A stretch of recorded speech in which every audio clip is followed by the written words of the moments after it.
ये तस्वीरें जो आप देख रहे हैं सैन्य विश्लेषक चक फेरर द्वारा प्रकाशित की गई थी और कीव इंडिपेंडेंट द्वारा पुष्टि की गई थी।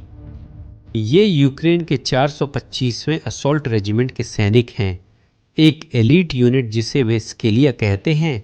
और देखिए वे इस फोटो में क्या कर रहे हैं।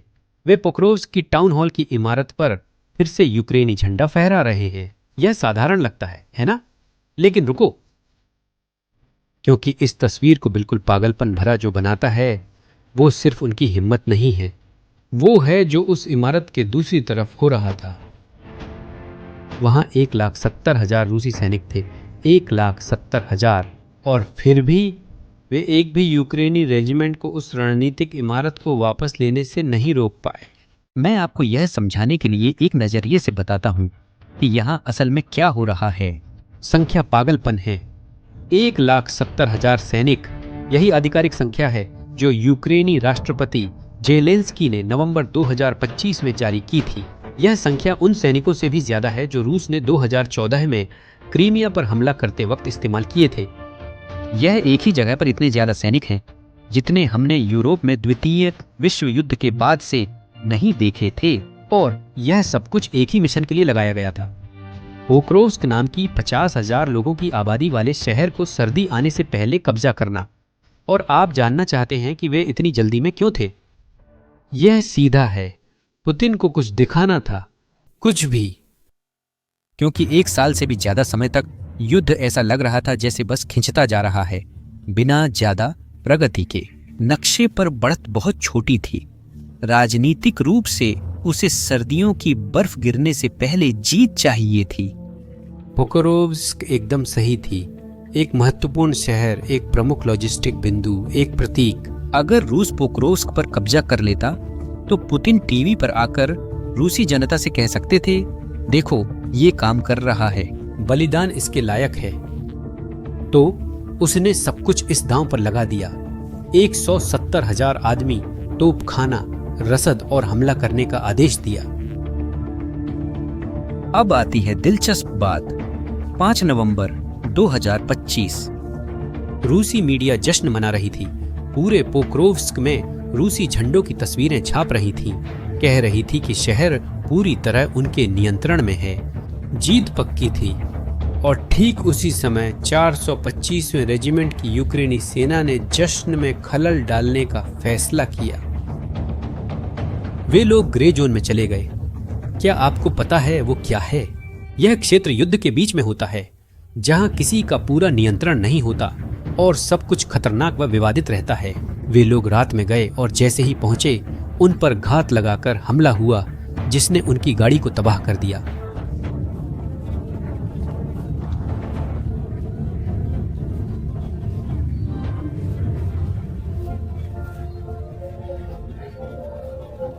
लेकिन उन्होंने हार नहीं मानी।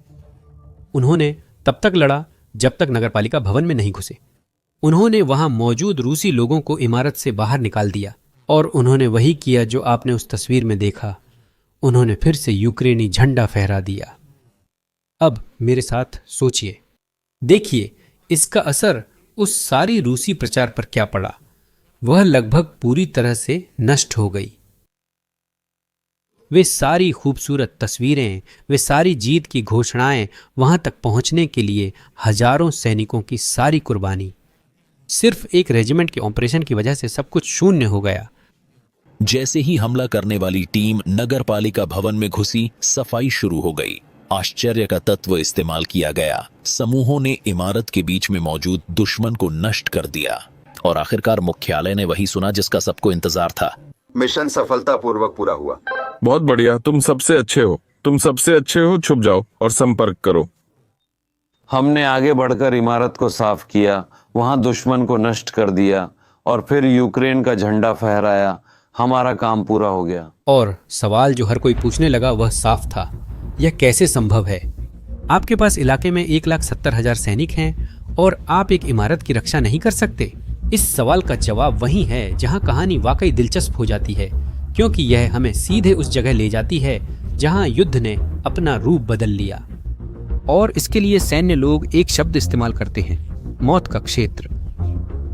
देखिए यूक्रेनी सैन्य विश्लेषक मिकोला बिएलिएस्कोव इसे कैसे समझाते हैं। पहले विश्व युद्ध में खाइयों के बीच का वह इलाका जिसे नो मैंस लैंड कहते थे शायद 200 या 300 मीटर चौड़ा था। आज यह इलाका हर तरफ 15 से 20 किलोमीटर चौड़ा है।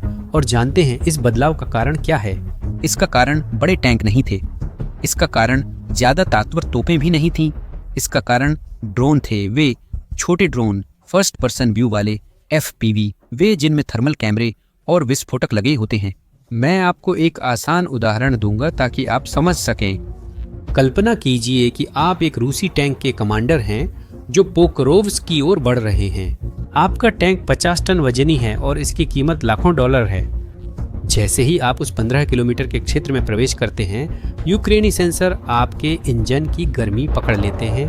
कई किलोमीटर दूर बैठा एक आदमी जो जूते के डिब्बे के आकार के ड्रोन को नियंत्रित कर रहा है, आपकी स्थिति प्राप्त कर लेता है। कुछ मिनटों में ड्रोन आपके टैंक के सबसे कमजोर हिस्से पर हमला करता है। 50 टन धातु कबाड़ बन जाती है। और यह कभी कभी नहीं होता, यह हर समय होता है, यह व्यवस्थित है। तो रूसी जनरलों ने वही किया जो तर्कसंगत लगा। उन्होंने टैंकों को मैदान से हटा लिया, बख्तरबंद वाहनों को हटा लिया, क्योंकि वे बहुत आसान निशाने बन रहे थे। लेकिन समस्या यह है कि अगर बख्तरबंद वाहन हटा दें तो सैनिकों को फिर भी आगे बढ़ना होगा, है ना? उन्हें अभी भी यूक्रेनी ठिकानों तक पहुंचना है और ऐसा करने का एकमात्र तरीका है पैदल चलना। हल्की पैदल सेना हल्के हथियारों वाले सैनिक छोटे समूहों में चलते हैं और थर्मल कैमरों से बचने के लिए एल्यूमिनियम कंबल का उपयोग करते हैं। इस दृश्य की कल्पना कीजिए, हम 2025 में हैं, इतिहास के सबसे तकनीकी युद्ध क्षेत्र पर, और रूसी सैनिक पैदल आगे बढ़ रहे हैं कंबलों के नीचे छुपते हुए। यह 100 साल पुरानी एक रणनीति है जिसे भविष्य की तकनीक के खिलाफ इस्तेमाल किया जा रहा है। और जानते हैं इसकी कीमत क्या है? देखिए, यह बहुत क्रूर है। यूक्रेनी रिपोर्टों के अनुसार रूस उस समय हर दिन लगभग 1000 सैनिक खो रहा था। गणना कीजिए, इसका मतलब है हर महीने 30,000 हताहत, जिनमें मारे गए और घायल दोनों शामिल हैं। और यही संख्या हालात को और भी बदतर बनाती है। हर महीने 30,000 बिल्कुल वही संख्या है जितना रूस गुप्त रूप से हर महीने भर्ती कर सकता है। दूसरे शब्दों में, जितने भी नए सैनिक आते हैं वे उसी महीने में खप जाते हैं। कोई रिजर्व या प्लान भी नहीं। ये सच में एक मांस की चक्की है जो अपनी सीमा पर है। पश्चिमी खुफिया एजेंसियां, जिनमें ब्रिटिश भी शामिल हैं, पुष्टि करती हैं कि युद्ध शुरू होने के बाद से रूसी नुकसान आधे मिलियन से ज्यादा पुरुषों का हो चुका है। और इन नुकसानों का बड़ा हिस्सा ऐसे ही हमलों में हुआ है जैसे कि पोक्रोव्स्क में, जहां रूसी लोगों की पुरानी रणनीति समस्या पर और लोग फेंकना सीधे यूक्रेनी तकनीक से टकरा गई। युद्ध अध्ययन संस्थान ने जो हो रहा है उसे सीधे तौर पर बयान किया। पोक्रोव्स्क में रूसी हमले, इसने लोगों और उपकरणों की असहनीय मात्रा को खा लिया है। लेकिन यहाँ एक दूसरी कहानी भी चल रही है, एक ऐसी कहानी जो हम कैमरों में नहीं देखते। रूसी सेना के अंदर ही एक युद्ध। नवंबर 2025 में सोशल मीडिया पर एक वीडियो सामने आया। इसे ATESH आंदोलन ने प्रकाशित किया था, जो खुद रूस के अंदर एक प्रतिरोध समूह है। वीडियो में एक रूसी सैन्य ट्रक, जिसके दरवाजे पर मशहूर जी पेंट था, आग में जलता दिखाया गया था। और इसे कौन फिल्मा रहा था? रूसी सेना की 115वीं ब्रिगेड का एक सैनिक। उसने खुद ही अपने सैन्य ट्रक में आग लगा दी थी। वजह, वो ट्रक उसकी यूनिट को पोक्रोव्स्क ले जाने वाला था, मांस के चक्की की ओर। और उसने तय किया कि तोड़फोड़ का आरोप लगना आत्मघाती हमले में मरने से बेहतर है। आंदोलन ATESH का बयान सब कुछ समझाता है। वे कहते हैं कि ऐसा करके सैनिक यूनिट की तैनाती में देरी कर सकते हैं और अपनी जान बचा सकते हैं। सैनिक देखते हैं कि कमांडर उन्हें निश्चित मौत के लिए भेज रहे हैं। ना आराम का मौका, ना ही निकासी का कोई मौका। यह अनुशासनहीनता का कोई अलग थलग मामला नहीं है। यह रूसी कमांडरों और खुद सैनिकों के बीच विश्वास का पूरी तरह से टूट जाना है। और भी बुरी बातें हैं।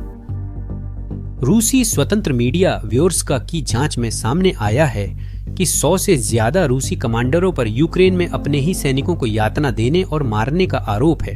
कारण क्या है? आदेशों की अवहेलना करना, आत्मघाती हमलों में भाग लेने से इनकार करना या बस वह पैसा मांगना जो उन्हें घायल होने पर वादा किया गया था।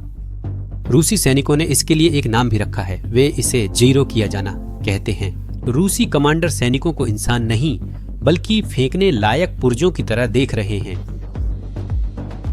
अब जरा खुद को उस रूसी सैनिक की जगह रखिए।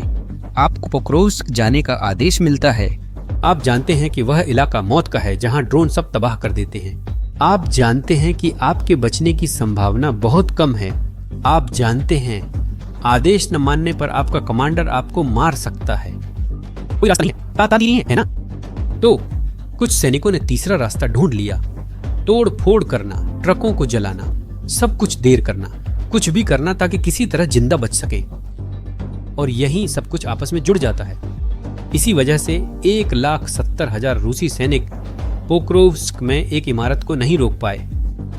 यह सिर्फ इसलिए नहीं है कि यूक्रेनियों के पास बेहतर ड्रोन हैं या 425वां रेजिमेंट अपने काम में अच्छा है। यह इसलिए है क्योंकि रूसी सेना बिखर रही है। जब आपके अपने सैनिक अब मिशन में विश्वास नहीं करते और कमांडरों पर भरोसा नहीं करते तो केवल ताकत से कुछ भी हल नहीं होता। और यहाँ हम अंतिम चरण पर पहुंचते हैं, क्रेमलिन की प्रतिक्रिया। क्योंकि जरा सोचिए, आपने अभी अभी एक बहुत बड़ी बेइज्जती झेली है। आपका प्रचार असली समय में ध्वस्त हो गया। आपके अपने सैनिक उपकरण जला रहे हैं ताकि उन्हें मोर्चे पर न जाना पड़े। आप क्या करेंगे? अगर आप पुतिन हैं तो आप पूरा खेल ही बदल देते हैं। 5 नवंबर 2025 यही वो दिन था जब 425वां रेजिमेंट ने वो झंडा फहराया था। रूस के रक्षा मंत्री आंद्रेई बेलोसोव पुतिन के साथ सुरक्षा परिषद की बैठक में दिखाई देते हैं और वह एक बड़ा बयान देते हैं। कहते हैं कि रूस को तुरंत बड़े पैमाने पर परमाणु परीक्षणों की तैयारी शुरू करनी चाहिए।